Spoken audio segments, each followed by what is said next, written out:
Across the stars, one name made entire galaxies pause: Earth. To most alien species, humans were a mystery wrapped in fire. They had risen fast, fought hard, and never backed down.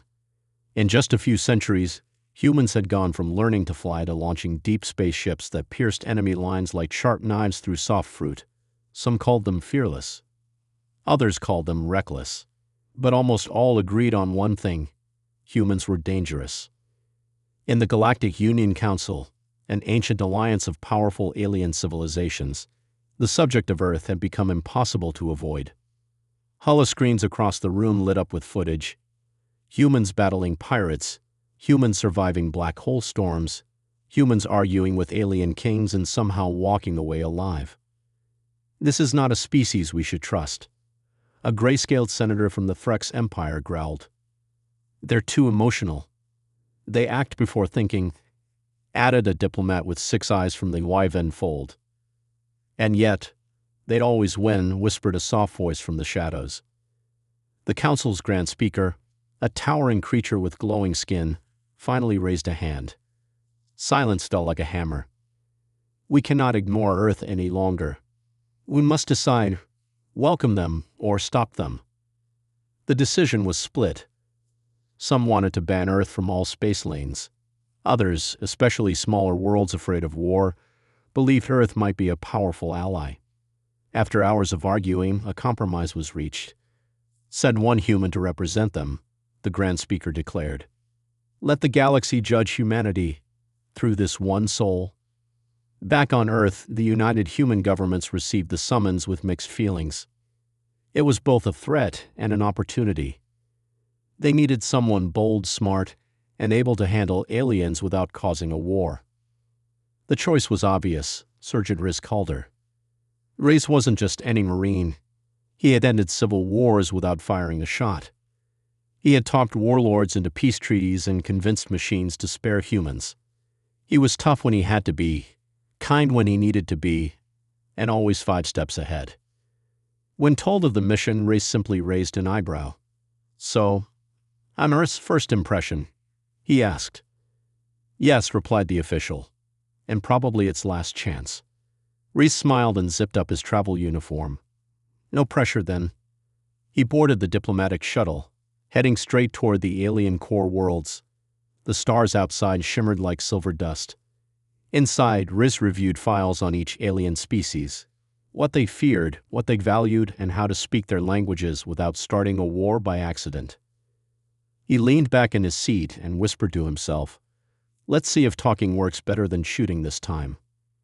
And so, while the galaxy braced for a monster in human skin, it had no idea that what was really coming was a Marine with manners. The shuttle touched down on Vraxia 7, a planet made of crystal cities and silver blue skies. It was the heart of the Galactic Union, where deals were made and peace was kept, usually. The landing bay was filled with alien guards. Some were tall with scales, others small with wings, and a few looked like living statues. All of them stared at the ship's ramp, waiting to seat Earth's chosen human. Some whispered in their native tongues, expecting a violent warrior. Others had already judged humanity as a threat. The ramp opened with a soft hiss. A figure stepped out, tall, broad-shouldered, wearing a dark blue uniform with silver edges. His chest held only one medal, simple but glowing faintly. He carried no weapon, no armor, only a calm expression and a small bag over his shoulder. Sergeant Rhys Calder had arrived. He looked around at the aliens and gave a slight smile. "Good morning," he said, his voice steady, friendly. "Lovely place you've got here." The guards didn't move. A few blinked in confusion. Was this really Earth's representative? No shouting? No weapons? An escort bot floated over. "Human delegate, please follow me to the council chamber." Rhys nodded and walked calmly, his boots tapping against the smooth crystal floor. He didn't stare at the aliens around him. He didn't flinch when one of them growled softly. He had seen worse, much worse. As they moved through the halls of the Galactic Council, Rhys took everything in: architecture, security layouts, even the smell of the air.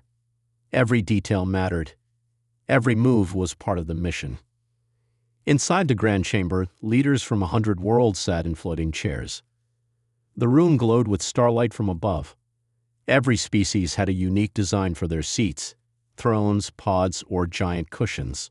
Only one seat remained empty, the one meant for Earth's delegate. Reese walked straight to it and sat down, crossing one leg over the other like he was having tea at home. He looked around the room and gave a polite nod. "Thank you for inviting me," he said. "I was told this would be a friendly discussion." Laughter broke out, some amused, some sarcastic. One alien with sharp teeth and 4 arms leaned forward. "Human," he sneered, "do you think your kind deserves to sit among us? You're brutes. Uncontrolled fire. You don't belong here." Reyes didn't flinch. "Maybe," he said calmly. "But if fire is handled right, it can cook food, light the way, and warm cold hands. Maybe it's just about how you use it." The room went quiet. Reyes leaned back. "I'm not here to scare anyone. I'm here to talk. Unless, of course, you'd rather go back to fighting. I've got training for both." Some leaders looked surprised, others curious. One or two secretly smiled. The human hadn't shouted, threatened, or begged. He had arrived with confidence and conversation. And already the galaxy wasn't sure what to make of him. The council chamber buzzed with tension. Every alien leader had turned their attention toward the human in the center seat, Sergeant Riz Calder. His calm voice and clever words had surprised them. They expected a soldier ready to bark orders. Instead, they got someone who listened, smiled, and spoke like he was already in control. A round alien with skin like shifting sand cleared his throat. "The human speaks well," he said slowly, "but words are easy. Action is truth." Riz nodded. "I agree. That's why I'm here, to offer both." He opened the small bag beside him and pulled out a simple object. A white stone, smooth and polished. "This," he said, holding it up, "is from a grave on Earth. The grave of a soldier who died saving people from another country, not his own. No orders, no reward, just a choice, because doing the right thing mattered." Many aliens looked at the stone, their eyes narrowing. A tall creature with golden feathers spoke sharply. "A clever story. But one stone doesn't clean up the blood your kind has spilled. Your people expand fast. You fight over borders. You ignore warnings." "Sometimes, yes," Riz answered. "We're far from perfect, but so are most species in this room." He looked around. "I've read about your histories. Wars, rebellions, mistakes. Humanity is new to the stars, but we've learned quickly, and we're still learning." A hologram lit up above the table. It showed a recent human ship pushing too close to alien space. The voice of the Yvenfolds representative rang out. "This was 3 months ago. Your ship crossed into our protected zone." Riz tapped the screen on his seat. A second hologram appeared. A private distress signal from a mining colony in that very zone. "We went there to save 46 lives. They called for help. No one else answered." The room fell silent. Some leaders shifted uncomfortably. Others whispered to their aides. Reese continued, "If you want us to leave and never return, I'll take that message back to Earth. But if you want a species who acts, even when it's messy, even when it's hard, we're here." One of the youngest council members, a quiet alien with silver eyes, finally spoke. "Perhaps we should test the human. Give him a challenge. Let action speak louder than talk." Heads nodded. The Grand Speaker raised a long, glowing arm. "Very well. We will vote. Should Earth be given a chance to act or be denied all further contact?" Riz stayed still as names were called, lights blinking beside each vote. The final count came in, approved, by 1 vote. He had passed the first test. As the council dismissed, some aliens left quickly. Others lingered, watching him closely. Whispers followed him like shadows. Riz stood, nodded once, and walked out with steady steps. The human hadn't won them over yet, but he had earned the next round. Night had fallen on Vraxia 7, but the city didn't sleep. Towers of glass and crystal glowed like stars on the ground, In the distance, skykars zipped between buildings. Inside the guest tower where Earth's delegate was staying, security bots floated in silent circles. Sergeant Riz Calder stood on a wide balcony, sipping a warm drink made from local fruit. The air smelled sweet, but his mind was sharp. The vote had passed, but just barely. One vote. One thin line between progress and disaster. He didn't trust it. Behind him, soft sound, too soft for any bot. Riz didn't turn around. "You're light on your feet," he said, keeping his voice calm. "But I've heard better." A figure leaped from the shadows, tall, cloaked in dark armor, eyes glowing faint blue. In one hand was a blade made of frozen gas, humming softly. "Earth's fire ends tonight," the attacker whispered. The blade slashed toward Riz, but he had already moved. He ducked low, spun, and kicked the attacker's legs. The figure stumbled, recovered fast, and attacked again. Riz grabbed a metal tray from the table and blocked the strike. The blade sliced through the tray like butter, but not before Riz knocked the attacker's hood back. A woman, her skin pale like snow, her hair silver, her eyes full of anger and sorrow. "Who sent you?" Riz asked, breathing evenly. "I speak for the broken," she hissed.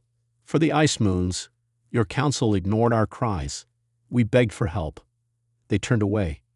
Now I turn my blade toward their guest." She charged again. Riz dodged, grabbed her arm, and twisted. She dropped the blade. They both froze. "I'm not your enemy," Riz said. "I didn't know about your people, tell me. Let me carry your story into the council." She stared at him, confused. "You're not killing me?" "I'm here to change minds, not silence voices." Slowly she stepped back. Her breathing was shaky. "You don't belong here," she whispered. Riz gave a tired smile. "That's what everyone says. Still, I'm trying." Suddenly, the door burst open. Security bots aimed lights and weapons at the woman. "Stand down," Riz ordered. "She's not a threat anymore." The bots paused. He turned to her. "Go. But I'll remember you. I'll remember the ice moons." She vanished into the shadows as quietly as she came. The next morning, whispers ran through the council halls. An assassin had entered Earth's delegate quarters and left alive. No alarm had been raised. No revenge had followed. Some thought Reese was weak. Others thought he was clever. But one alien, Soren Thala, head of covert operations for a powerful alliance, watched Rise from a distance, and for the first time in years, she was curious. The next evening, the sun dipped low over Vraxia 7, casting golden light through the tall council towers. A message flashed on Surgeon Riz Calder's datapad. Private meeting request. Location: Sky Garden 17. From Soren Thala. Riz raised an eyebrow. Soren Thala was no ordinary diplomat. She was quiet, powerful, and possibly more dangerous than the assassin from the night before. She was a respected leader, but her true job was whispered in council halls. She gathered secrets. He arrived at Sky Garden 17 just after sunset. The garden floated high above the city, filled with glowing plants and soft music that played from hidden speakers. Every step released the scent of alien flowers. Soren Thala stood near a tree that shimmered like glass. She wore a long robe of deep blue, lined with silver symbols. Her eyes glowed faint violet, and her voice was smooth like calm wind. "You're early," she said. "I was curious," Riz replied. "People say you're hard to meet." "People say many things," she said, turning toward him. "Some true, some not. What did they say about you, human?" "That I talk too much and punch too little," Riz said with a small smile. Soren Thala smiled back, but her eyes stayed sharp. "Why didn't you kill the assassin?" "She wasn't my enemy. Just someone no one listened to." Soren tilted her head. "That answer is too easy." "Maybe the truth is simple," Riz offered. "Or maybe I don't like wasting life." She studied him quietly. "Do you believe you can change the council?" "No," Riz said. "But I believe I can influence it. One choice at a time." There was a pause. Then she gestured toward a small stone bench. "Walk with me." They strolled through the glowing trees. Tiny winged creatures buzzed overhead. Riz stayed relaxed, but alert. He knew Sorinthala didn't do anything without purpose. "You came here not to fight," she said, "but you still carry the eyes of a soldier. I've seen things worth fighting for, and things not worth starting wars over." "Which am I?" she asked. Riz paused. "That depends. Are you here as a threat, or as an ally?" She gave a soft laugh, one that echoed in the quiet garden. "Neither. I'm here as a test." Suddenly, she stepped close, eyes locked on his. "You speak of peace, but carry scars of war. Can you balance both?" "I try," Riz said, not backing away. "Can you trust someone who does?" For a moment, the world felt still. Then Sorinthala stepped back. "Perhaps." Without another word, she vanished into the garden shadows. Riz stood alone under the glowing trees, the smell of alien flowers all around him. He had faced warlords and rebels, pirates and politics. But Sorinthala? She might be the most dangerous challenge yet. The next morning, the Grand Council chamber was filled with even more tension than before. Holograms flickered above the round table, showing news feeds, star maps, and system alerts. All eyes were on the center chair, the human seat. Sergeant Riz Calder walked in with calm steps, his face unreadable. He carried no bag, no notes, just his confidence. Many aliens still doubted him. Some now watched with interest. A few feared he might actually win them over. The Grand Speaker rose. His long form shimmered with light. Today's topic, Velcara Prime. A border planet near collapse. Civil war is spreading. Innocents are dying. We must decide to intervene or stay away. Most delegates remained silent. A few mumbled about costs and risk. One large alien barked, "It's not our world. Let them destroy each other if they wish." Riz raised his hand. "Then let me go," he said. Every head turned. "You want to die, human?" Someone laughed. Riz stayed serious. "I want to help. Give Earth a chance to prove we're more than what you fear. Let me be your voice on Velcara Prime. No soldiers, no ships, just me." Whispers spread through the chamber like fire. Sorinthala, seated near the shadows, leaned forward. "And what makes you think you can bring peace where armies have failed?" Riz met her eyes. "Because I'm not going there as a soldier. I'm going as someone who's seen too much war." Another delegate sneered. "One man can't stop a civil war." "No," Riz agreed. "But one man can start a conversation. One man can listen. One man can carry hope." Sorinthala narrowed her eyes. "You speak well, human. But is this about peace, or about Earth proving itself?" "Both," Riz replied without hesitation. "Because if peace matters, then everyone deserves a chance to make it. Even us." The room grew quiet.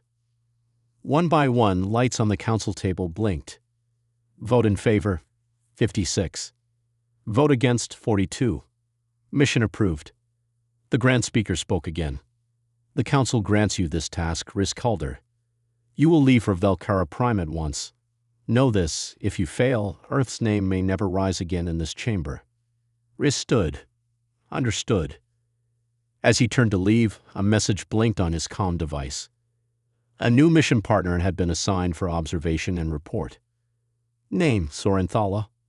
Riz stopped and allowed himself the smallest smile. "Of course." Outside the chamber, the stars shone bright above the council tower. A diplomatic ship waited on the landing pad, ready to take him into a war zone. Riz looked up. "This time," he whispered, "we solve it with words, or not at all." And with that, the human who came in peace flew straight toward a planet tearing itself apart. Velcara Prime was a world once filled with beauty. Mountains that touched the sky, rivers that sparkled like glass, and cities that sang with life. But now smoke covered the skies. Fires burned in broken buildings. Roads were cracked. People ran or hid. The world was no longer peaceful. Two major factions were fighting over control. The Velcaran loyalists, who wanted to keep the old government, and the rising flame. a rebel group demanding change after years of being ignored. In the middle of this chaos, a small diplomatic ship landed outside a ruined city. Sergeant Riz Calder stepped onto the dusty ground. His boots sank slightly into ash. The heat from nearby fires touched his skin, but he didn't flinch. Behind him, a second figure walked down the ramp. Sorrenthala, quiet as ever, her long cloak brushing the ground. "This place is worse than the reports," she said softly, scanning the smoke-filled horizon. Race nodded. Reports never smell like smoke or show crying children. They moved carefully through the ruins, their guide a local translator with shaking hands. "No one trusts outsiders anymore," the translator warned. "They see spies and enemies in every shadow." "Then I'll walk in without shadows," Race said. Their first stop was the rebel side. The rising flame had set up camp in an old factory, guarded by angry fighters and hungry eyes. When Rice approached, the guards raised weapons. One shouted, "No more tricks. We don't speak to council dogs." Riz raised his hands. "I'm not here to trick. I'm not here to fight. I'm here to listen." A leader stepped forward, a woman with short hair and a face lined by grief. "Why would a human care about Velkaran lives?" "Because pain doesn't need a passport," Race said gently. "You bleed the same color as my people. That's enough reason." She looked at him long and hard, then slowly lowered her weapon. "You get one chance. Speak wisely." Inside, Race listened for hours. Stories of lost homes, broken promises, and people forgotten by their leaders. He didn't argue. He didn't offer quick answers. He just listened. That night, Sorrenthala sat with him near a broken fountain. "You didn't try to fix them," she said. "You just let them speak." Race looked into the dark sky. Sometimes being heard is the first step to healing. "But will the loyalists listen too?" she asked. "They'll have to," he replied, "or this planet will burn down completely." The next day, they crossed into loyalist territory, where suspicion ran even deeper. Velkara Prime had given Race no peace, but he hadn't come for peace and comfort. He had come to light a path through fire, with nothing but words, trust, and a heart that refused to give up. The loyalist camp was colder, not just in weather, but in mood. Walls were built from metal sheets and old machines. Drones flew above like silent watchers. Soldiers stood with cold eyes and hands near their weapons. Sergeant Riz Calder entered with slow steps, hands away from his sides. Sorrenthala walked beside him, her face unreadable, though her eyes moved like a spy scanning every detail. A high officer met them at the gate, a tall Velkaran with a metal badge and a long scar on his face. "You met with rebels," the officer said flatly. "You expect us to trust you?" "No," Riz answered. "I expect you to judge me by what I do next." The officer didn't smile. "Then talk." Inside a cold briefing room, Riz sat at a metal table. Around him, loyalist commanders leaned forward. He told them everything, what the rebels feared, why they were angry, and how the planet was dying while both sides pointed weapons. "Are we just supposed to forgive them?" One commander growled. "No," Riz said. "But if you don't understand them, you'll never stop fighting. And eventually there won't be anything left to fight for." Silence followed. Hard stares. No promises. But they didn't throw him out. That night, back in the old building where they were staying, Riz sat by a broken window, looking out over the city ruins. Sorrenthala joined him, her dark cloak glowing faintly under the moonlight. "You're strange," she said. "Because I don't yell?" he asked. "Because you feel too much," she said quietly. "Most diplomats wear masks. You carry wounds." Riz looked at her. "You think that's a weakness?" "No," she replied. "I think it's dangerous." They sat in silence for a moment. Then she asked, "Why do you care so much about a planet that isn't yours?" Riz didn't answer right away.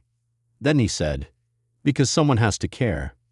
If everyone waits for someone else to fix it, it never gets fixed." Sorrenthala turned her face toward him. The wind moved her hair slightly. Her eyes were sharp, but softer than before. "You risk your life for strangers," she said. "You talk like a poet, Walk like a soldier. I still can't decide if I should kiss you or kill you. Riz smiled. Good. That means I'm doing my job right. She leaned in slightly, close enough that he could see the stars reflected in her eyes. Then she pulled back with a smirk. Sleep, Marine, she said. Tomorrow, we face both sides at once. If they kill us, at least you'll be well rested. Riz chuckled. Sweet dreams, then. As the city slept under a dark sky, two unlikely allies sat in quiet understanding, one born for war, the other raised in secrets. And somewhere between trust and danger, something new was growing.